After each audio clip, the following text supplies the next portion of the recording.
Hello everybody and welcome back. Root Beer here with more of the 2007 Grade 9 Multiple Choice Contest, the Pascal paper from the University of Waterloo.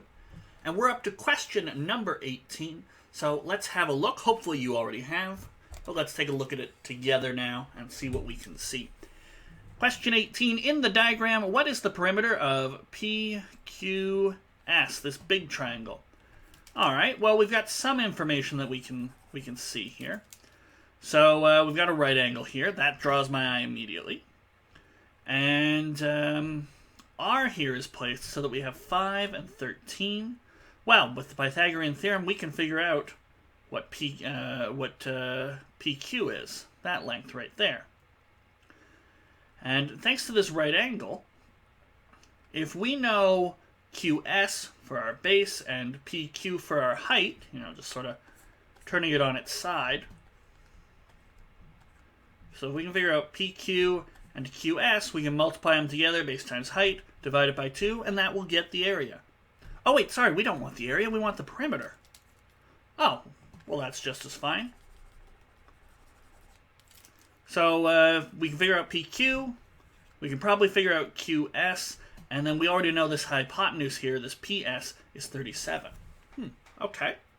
Well, let's copy the picture down, and I think we're going to make heavy use of the Pythagorean theorem here.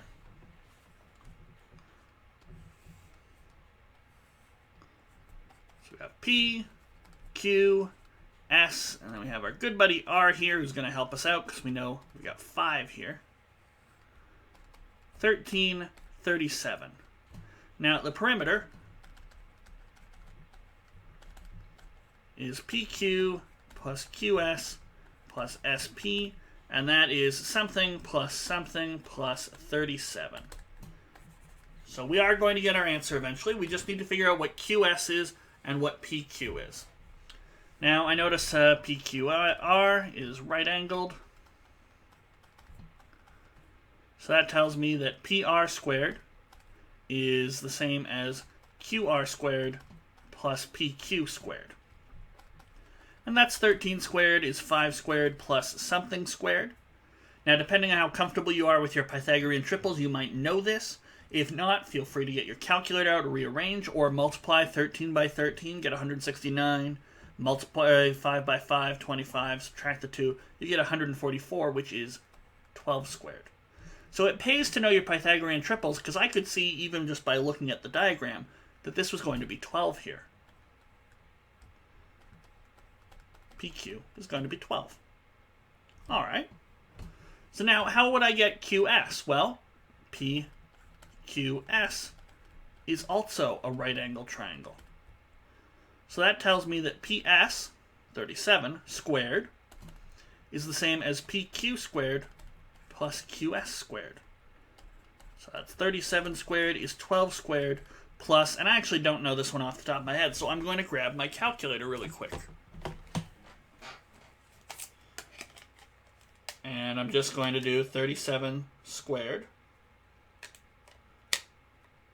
minus 12 squared, which is 144, and I get 1225, which I do recognize is 35 squared, although if I wanted to confirm that, I could just hit the square root button.